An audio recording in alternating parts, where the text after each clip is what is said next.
Hello. Hello. Well, let's begin. Welcome to our webinar.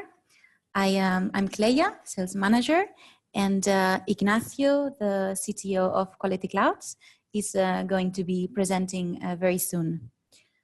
And so the audience is quite mixed.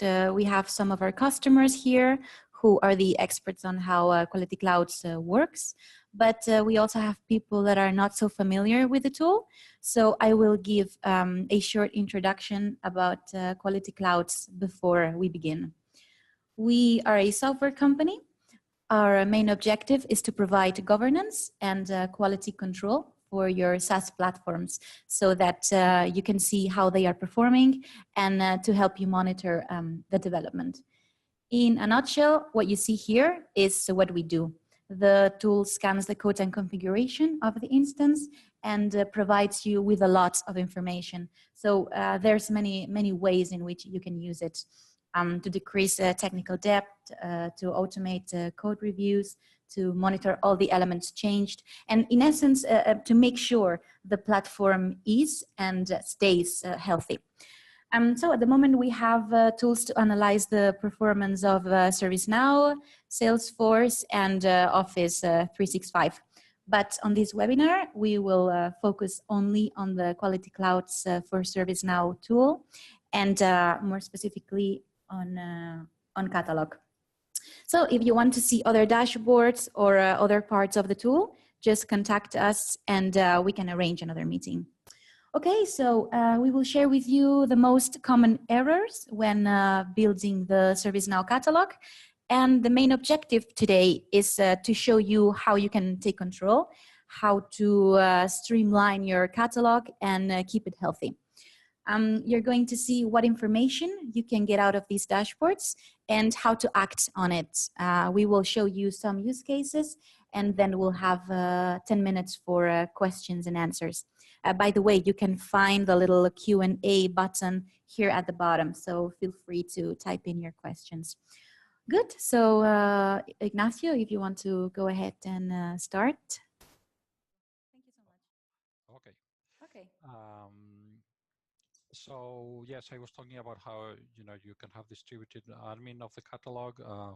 So quite a few people can actually be making modifications. So it's important to be able to have an overview of just what's there in your catalog, right? And that's one of the first things that Quality Clouds does on the catalog overview dashboard.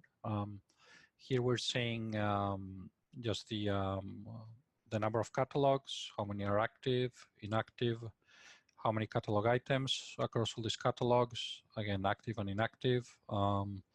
We're also showing whether the item designer is being used or not. So item designer is a relatively new feature that allows business users to work on catalog items. So it has a very guided way of defining catalog items. The idea there is that they can basically be done directly in production without involvement by IT.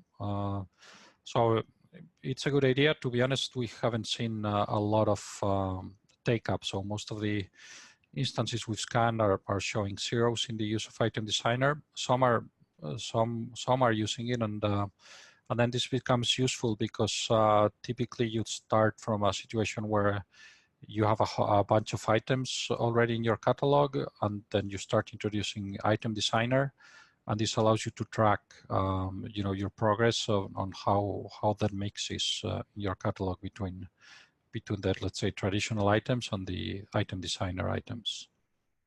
We are also looking at categories in the catalogs. Here it's just the number. But in the catalog details dashboard, we're going to be looking at the depth of the categories, because another common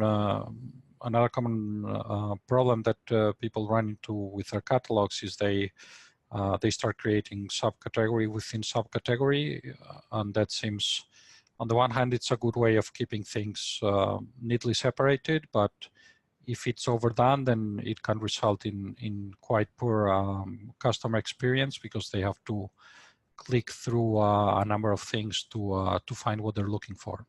So we're also We're also reporting on whether any catalog has too many categories. And finally, variables and variable sets, which are again one of the most common things that we see in the catalogs is that people start creating variables and they don't take the time to think about reuse, right? So variable sets is the way we can reuse variables across different catalog items.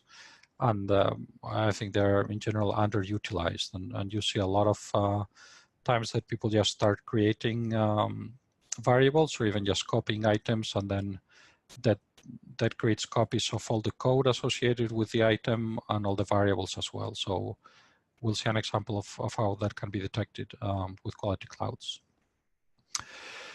So those are the big numbers for catalog. We also see a breakdown of items for each one of the catalogs. And this is an interesting one. We decided it'd be good to show any item that's not actually on any catalog. And so we create this orphaned items catalog, which obviously doesn't really exist on any instance. It's just a way that we have to show maybe things that are either work in progress or things that someone just created and for some reason forgot to assign to any catalog. So you can see the numbers here, and in fact, we see this quite almost in every instance that we scan. We see some items here, so that's quite interesting. Okay, we're also looking at the code elements. So working with catalog, you have the catalog items, the record producers, etc., and you can augment that with code elements, especially catalog client scripts, UI policies, UI policy actions, etc. And again, this is where the catalog really opens itself to code duplication, because you know, quite often you have functionality that needs to be the same or very similar across all the different catalog items. And what people do is they just either copy the whole item or they copy and paste the code, and that ends up being a maintenance nightmare. And we'll see I mean an example of that.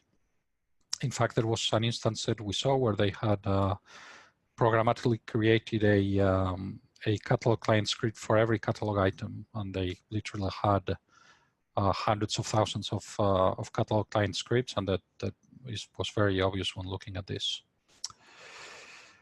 So looking at variables now, what we're doing as well is we're identifying groups of similarly named variables.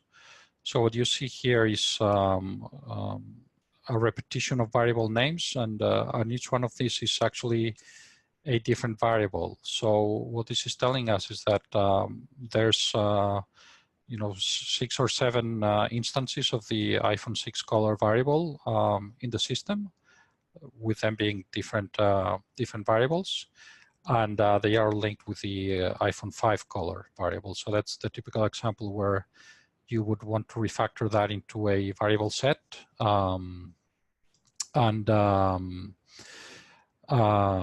yeah, so this is giving you the opportunity to think about that, and again, give you visibility of what's, you know, how you're managing variables in your catalog. This can also be used to make sure that you're using descriptive variable names. So a lot of times we scan instances and we see here variable names like A1, A2, A3, A4, A5, and that's, you know, maybe when you create that variable, you know exactly what it means, but it's going to be hard 6 months down the line to recall exactly how A5 is different from A3, right? So that's also something that that can be seen here. And with Quality Clouds, you can also define your own custom rules. So you would be able to, say, enforce a naming convention policy for your catalog variables that they need to have at least, you know, a minimum length or something like that. So those are variables, and then these are the issues detected on catalog. So we have the list of checks that we're that we're checking on Quality Clouds, the list of best practices. They are available on docsqualityclouds.com. This is an open website. You don't need a login to access this. And here you can check all the things that we're checking.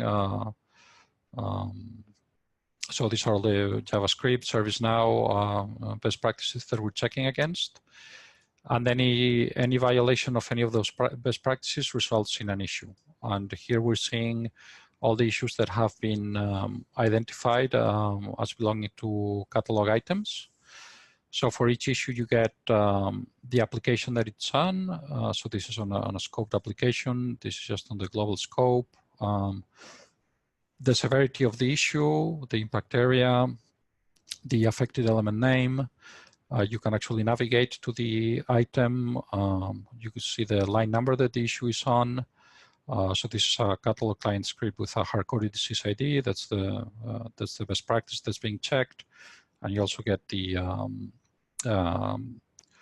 created on information for the item. Okay, so let's look at this example, and here you can start seeing also that there's probably some code duplication in here because we're seeing the same issue on the same line on different elements, and these are all different elements, even though they actually have the same name. So let's take a look at what that is. Okay, so this is a catalog client script that is associated with with an iPhone catalog item, and apparently it's checking. Well, it's telling Albert that he already has an iPhone and that he shouldn't be requesting another one.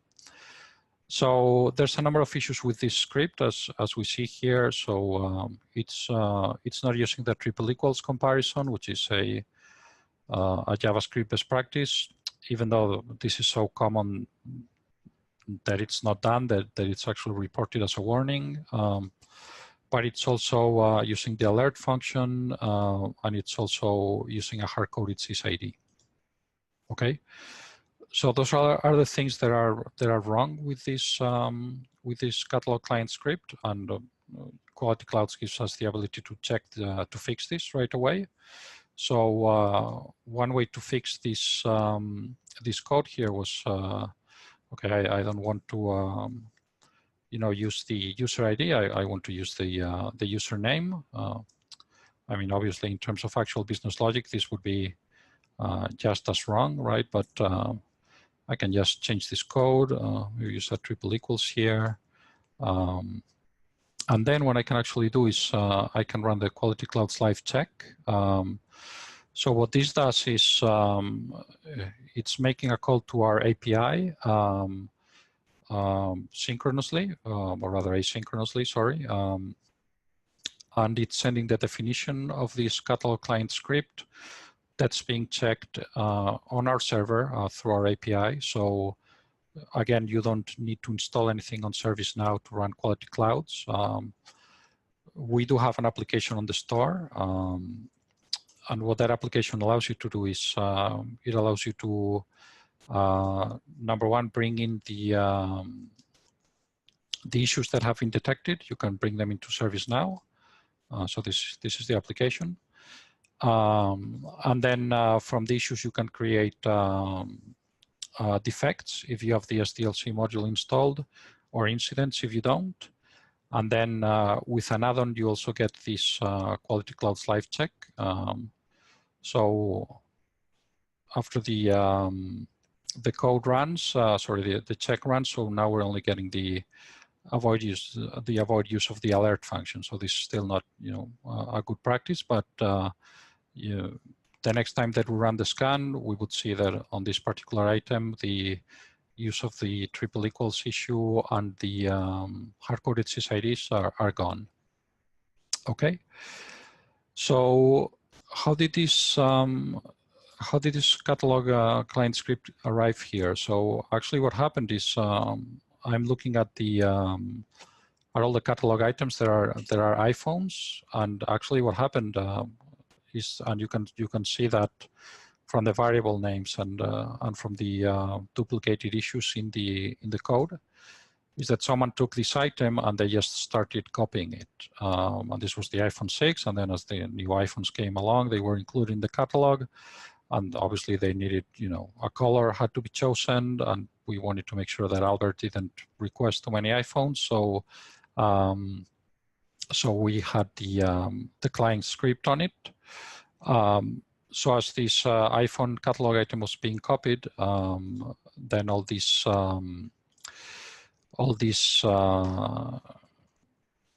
that code and all that configuration got dragged along with it, right? Because we didn't think beforehand that, if we're going to have this kind of similar items in our catalog, we should be using variables. We should be reusing the client script code, which is something that is not, maybe immediately obvious to everyone, but we have, besides the list of best practice rules, we when we find things that, are there out there in the community, accepted as best practices, we usually have some reference links in here. So these are just some ways that that you can reuse client script code, and you are linked to the community or to the official documentation. So this, I thought this was a nice thread on how to reuse code through the variable sets, right? So that's pretty neat, and that's the way that that actual code should have been written. Okay. So those are all the issues detected in these catalog items. Issues can always be exported to analyze offline if you want, and that's in a nutshell the catalog overview dashboard.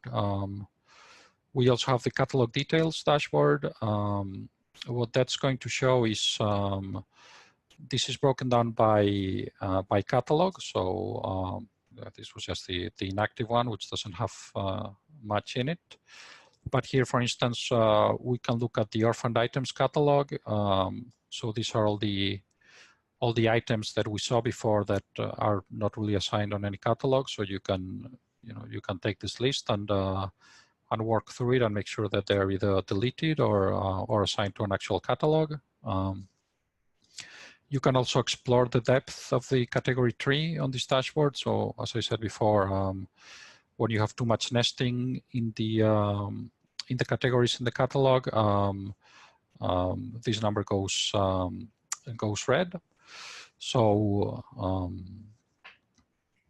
and then you can also see the breakdown of categories with their parent category and the number of items, inactive items, from item designer, etc. And you can see the actual items in the catalog as well. You also get a graph showing you how the numbers of elements in the in your catalogs or in the catalog that you have selected accumulate based on updated on date. So that is just a visual way of seeing, are you, when you've been working on your catalog, obviously here we did a big release. Are we still working on our items? Are things more or less stable? You can use this graph to get that information. Okay. Now here we're showing the results for a particular scan. So typically the Quality Cloud scans run.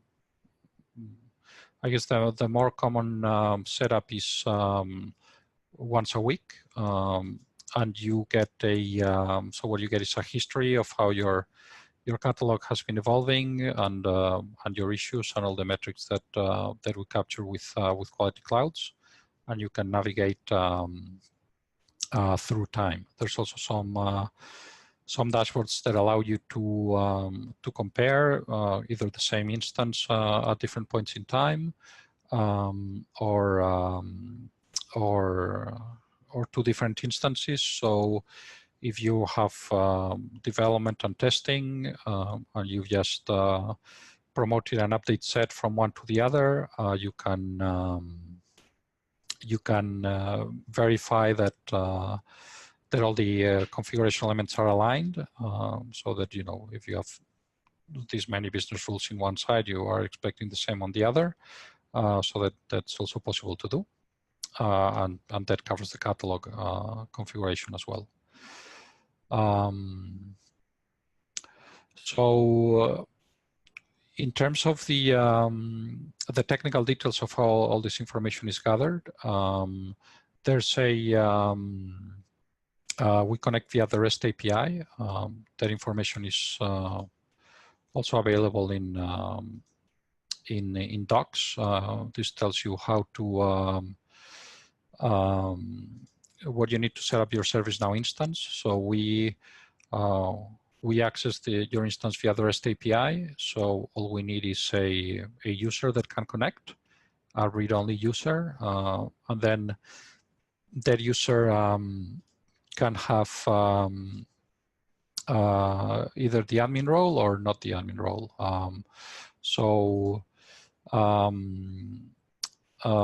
If you want the admin role, it makes it a bit easier. We always recommend that you assign the SNC read-only role to the user as well, because that's going to you know, make you double sure that we're only doing read access. If you don't want the admin role, that's fine. We can provide you with an update set that creates the required ACLs. That's also here. And then these are all the tables that we access. So as you can see, we're always accessing the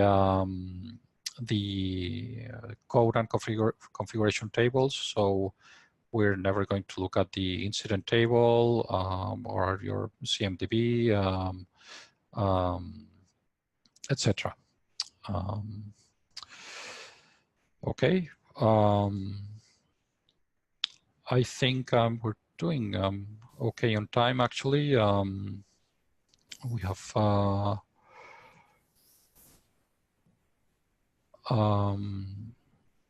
sorry. Yeah, I think we have actually quite a few questions, so I think now is a good time to go onto the Q&A. In a nutshell, that's as far as the catalog dashboards, those are the main features. Obviously, like I said, we have quite a few others, but you know, those are for another day, maybe. So yes, we do have a few questions, so we can go through those. Okay, so they ask if we can show the service catalog breakdown as well. Okay, yeah. So I guess by that you mean the breakdown of items. So so yeah, I mean, in this instance, it's probably not too interesting, because I think these are just most of the out-of-the-box things. But yeah, you can you know, you can certainly see the service catalog as just as any other one of the catalogs that are on the instance. The one thing we've seen is if you have the security incident plugin enabled, that has a specific catalog that that requires a specific ACL, but because, you know, typically it's more sensitive information. But other than that, all the catalogs that come out of the box would be scanned, and you'd see the breakdown here. We have a question here. Can you drill down into a number in that table, creating catalog item by breakdown? No, not right now. You would need to go to the catalog details dashboard and look at the items there. And also, do the dashboards consider use criteria? So clashes, or is this item or catalog governed by these use criteria definitions?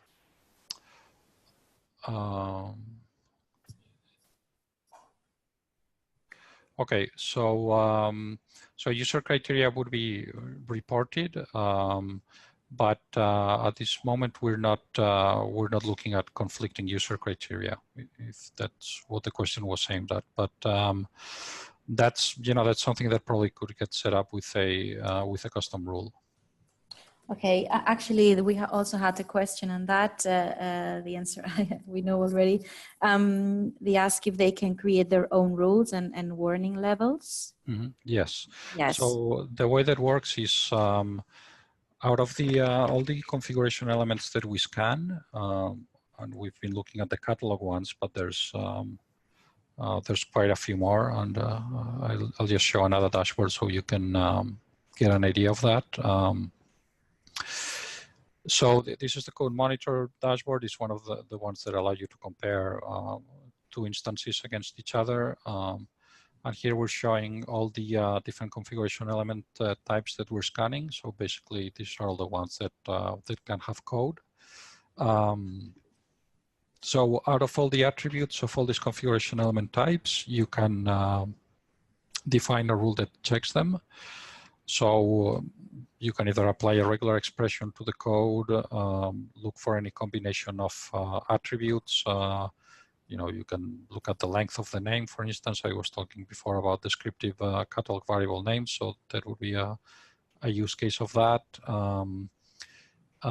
Some customers are using it to enforce length of code limitations, so that you know, their client scripting, their client-side scripts, they won't limit it to, I think it was around 200 lines, whereas the server-side code could be up to 800 lines of code, so that that's the kind of thing you can do with the custom rules. Okay. They also ask if they can export the errors and export the dashboards in a PDF. Yes, you can certainly do that.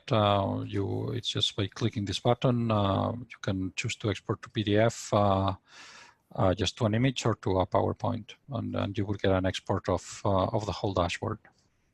So even though you cannot actually see the whole thing on the screen, but the PDF would include it all. Lovely. We just have a couple more. How often do you recommend running the analysis? Weekly, daily? Yeah, that's a good question. So it really depends on your needs, right? So the good thing about Quality Clouds is that you're in full control of when you want the scans to run. Typically, they are scheduled, and I would say that the most common is a weekly schedule. Now, if there's periods where you're doing a lot of development, you may want to increase that to daily. But yeah, so I would say weekly is the most common.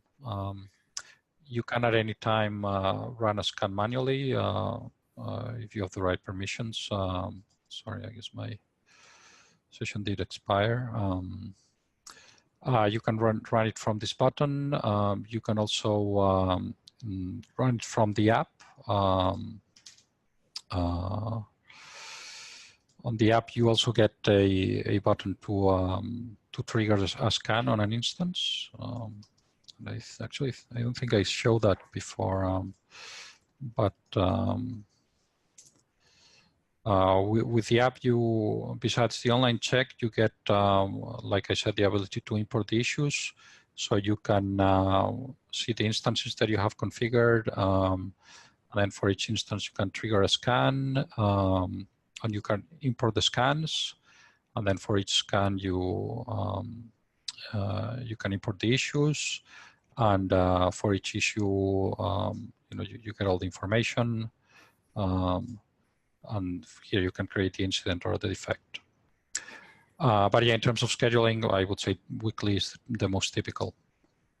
Oh, I forgot, you can also scan an update set. With this button, it allows you to upload an update set file, and then you would get a list of all the items that are there on the update set, and of the issues that were detected. Okay, we have another question that popped up. How long does it take to run the scan? It really depends. It depends on how heavily the instance is customized. And well, of course, if we're scanning personal development instances, those are typically quite slow, so that makes the scan be slower. But I guess the more typical is between 45 minutes and an hour. I mean, it takes some time, but you know, we're capturing all the information in the instance, and the idea is that this run scheduled once a week, so it's not something that you want, you know, to be immediately available. The online check that gives you, you know, the ability to check a single code element in seconds, and the update set scan is quite fast as well. That's synchronous. That will be done in a few seconds as well. Okay, let's take the last one. What about inactive scripts? Are they analyzed?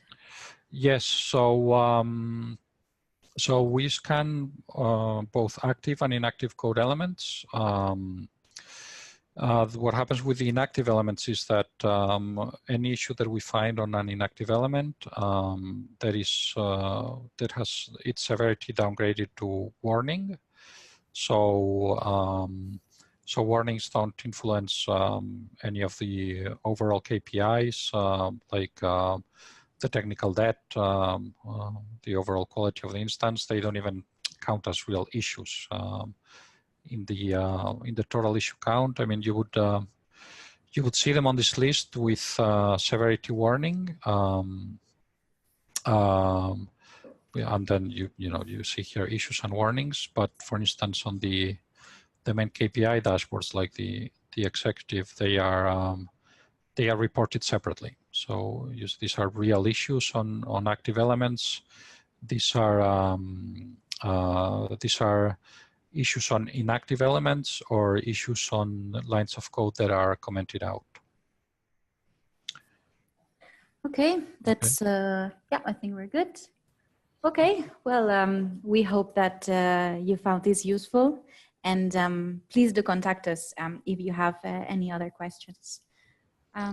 Yeah, so thank you all very much for joining. Okay, thanks everyone.